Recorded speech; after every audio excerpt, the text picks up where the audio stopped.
Bueno, y esta noche nosotros queremos arrancar hablando acerca del discurso del primer mandatario, que aproximadamente a las 11:40 fue que dio inicio.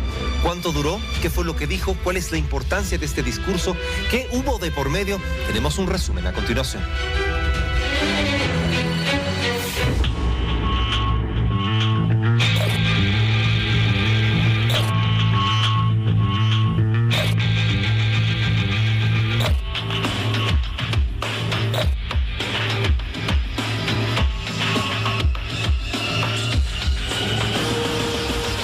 El presidente Luis Arce emitió este lunes su discurso en su informe de primer año de gestión, en medio de gritos y agresiones de los legisladores que se dieron cita a la Asamblea Legislativa Plurinacional en La Paz. E injustamente detenidos.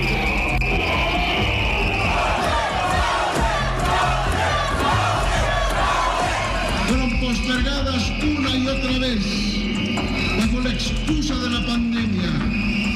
Y hoy todos sabemos que... A la par, el primer mandatario usó muchos adjetivos para descalificar a la administración de Áñez.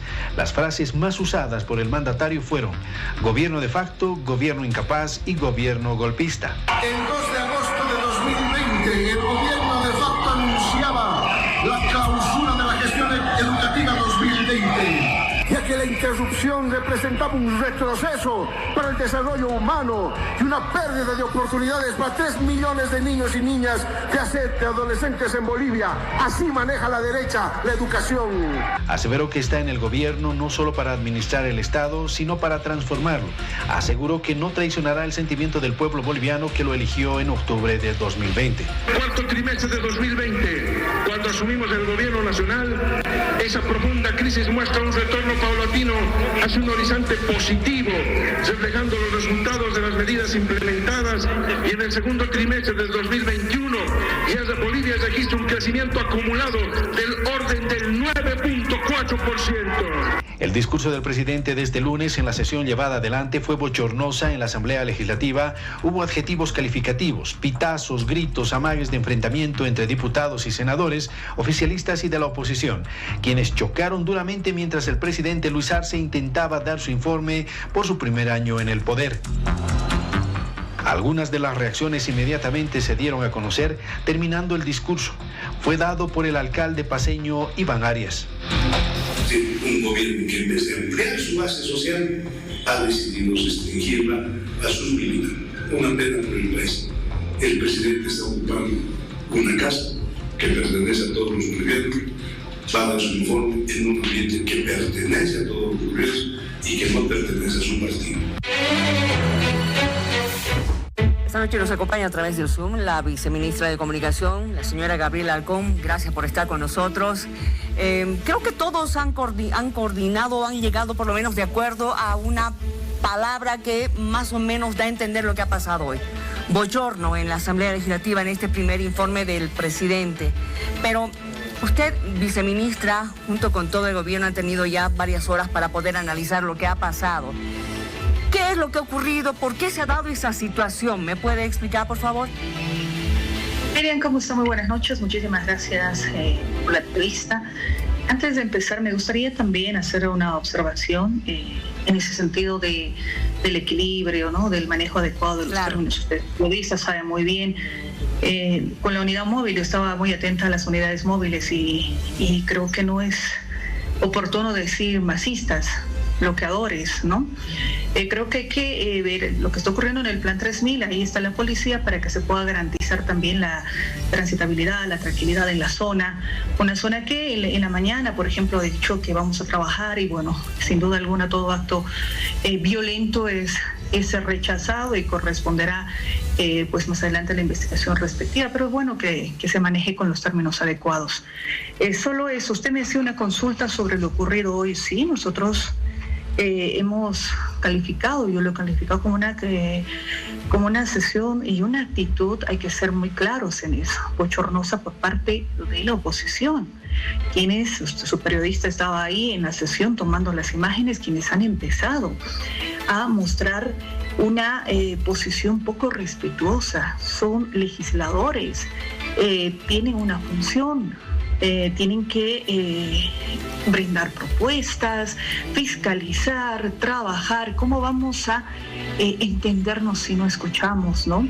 Y eso ha empezado antes incluso del discurso. Bueno, hemos visto los actos bochornosos días previos, porque la oposición no puede ni entenderse entre ellos mismos, ¿no?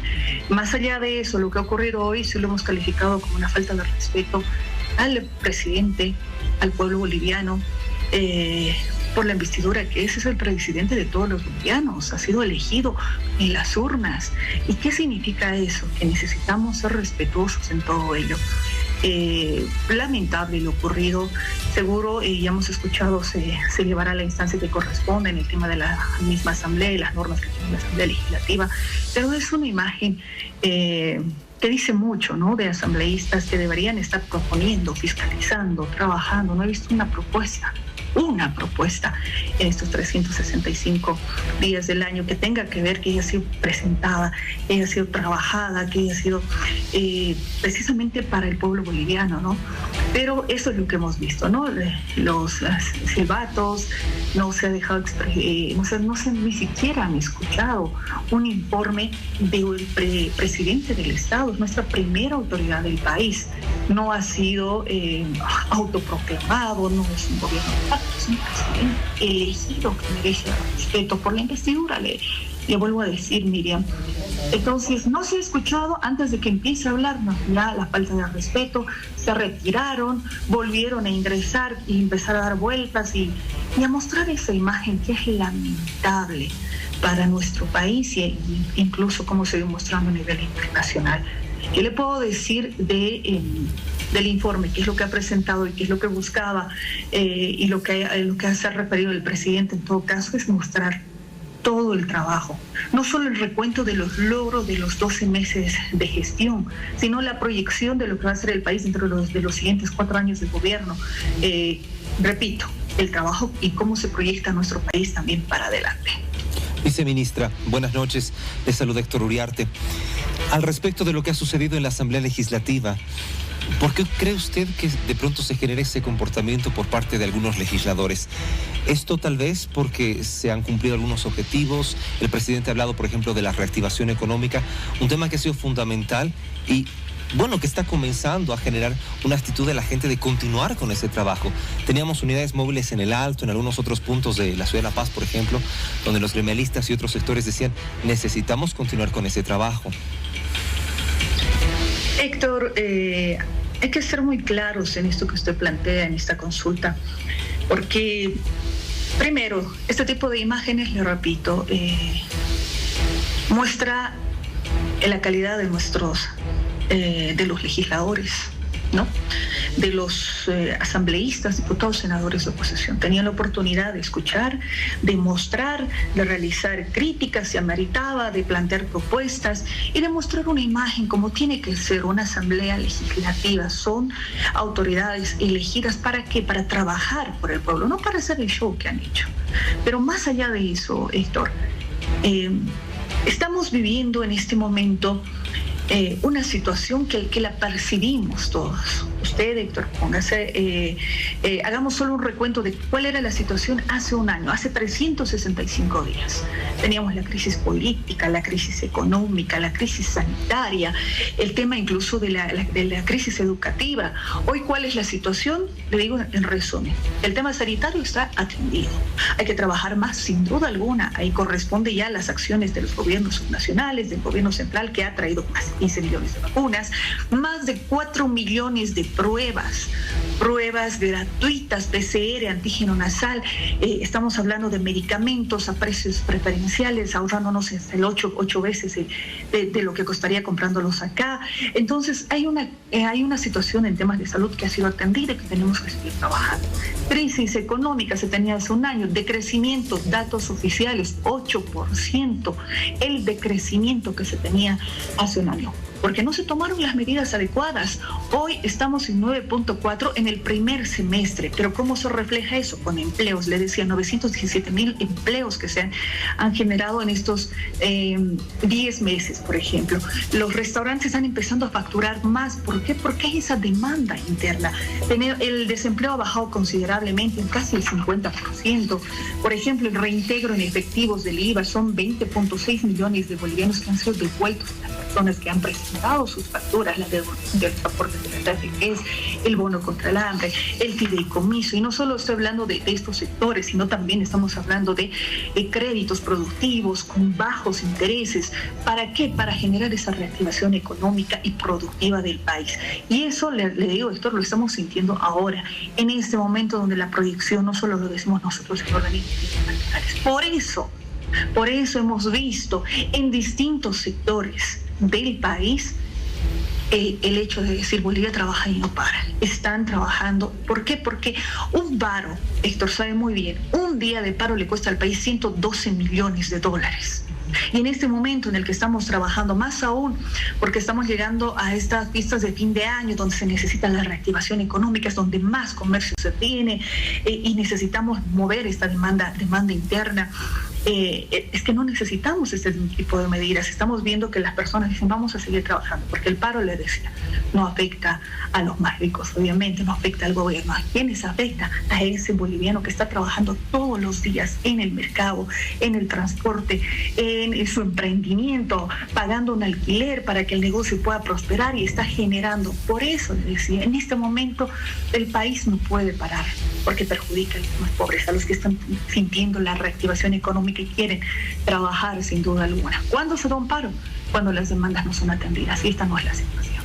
El presidente hoy dijo en su mensaje: la memoria es importante para que no se repitan capítulos funestos en una historia. Ha recordado que el año pasado intentaron incluso proscribir al MAS y no permitirle que vaya a las elecciones. Y por otro lado, en Santa Cruz, el señor Rómulo Calvo ha hablado justamente del mensaje del presidente como un mensaje de racismo, discriminación, confrontación, amenaza y mentira, revivando nuevamente los dos temas que siguen hasta el día de hoy poniéndonos a unos frente a otros. ¿Qué me dice de esto, ministra o viceministra? A ver, acá hay un tema, y lo ha dicho muy bien el presidente en su discurso, este informe, en todo caso, de gestión al pueblo boliviano, el tema de la justicia. Porque hemos recuperado la democracia, mire, hace un año. La población ha votado y ha elegido autoridades. Pero hay algo que nosotros no podemos olvidar, y no solo lo decimos nosotros, es porque tenemos esa responsabilidad, que es el tema de justicia y verdad, memoria, verdad, justicia y reparación integral, y lo dice el informe del GIEI. Acá ha habido un golpe de Estado, lo ratificamos, porque nunca se ha mostrado lo contrario, y había las instancias para decir y muestran una sola prueba de fraude electoral que señalan algunos opositores. Entonces, fuera de esto, Miriam, acá hay un tema de justicia que está pendiente y que tenemos que asumirlo como gobierno, como Estado.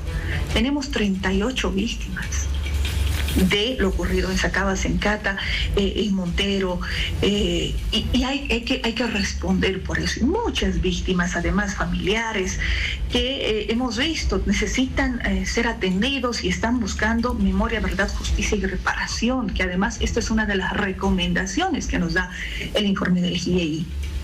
Entonces, es parte de las gestiones también, Miriam, que se están haciendo, y es parte de las políticas que se están asumiendo.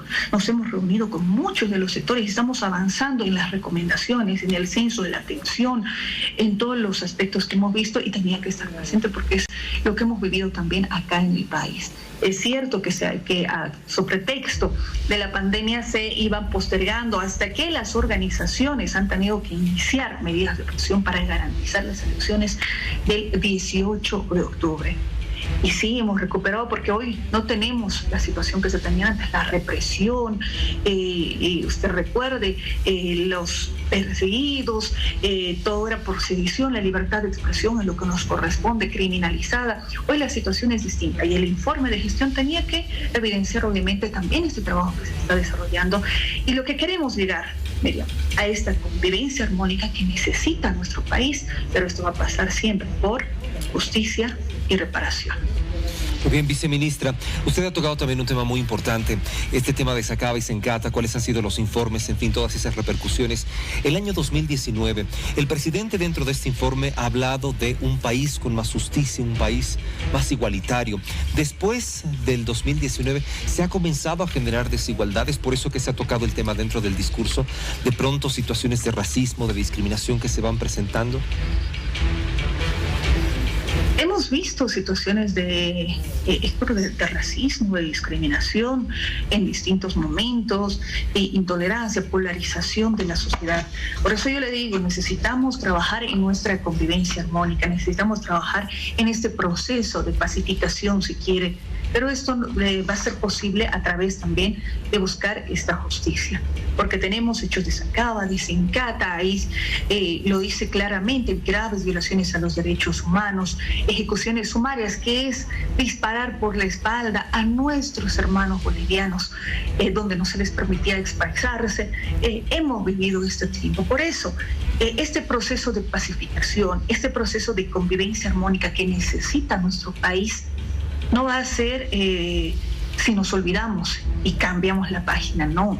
Eso tiene que pasar por un proceso de, insisto, de memoria, de verdad, de justicia y de reparación. Así vamos a ir recomponiendo nuestra sociedad. Es un tema pendiente, lo debemos a muchas de las víctimas, nuestras 38 víctimas, estamos hablando absolutamente de todas. Esto inicia investigación, procesos, el presidente ha hablado de una convocatoria, de una cumbre de justicia. Sin duda hay mucho por hacer, pero tiene que ser parte de, le decía, del informe, de lo que se ha avanzado también y lo mucho que tenemos que seguir, sin duda alguna. Necesitamos ese proceso de pacificación, pero eso va a pasar siempre por un tema de justicia y verdad. Muy bien, gracias señora viceministra por haber estado con nosotros. Gracias. Esta noche es importante también una voz por parte del gobierno para conocer la opinión sobre lo que hoy ha pasado en la Asamblea Legislativa. Muy buenas noches. Héctor, muchas gracias por la invitación. Que le vaya muy bien. Buenas noches, viceministra.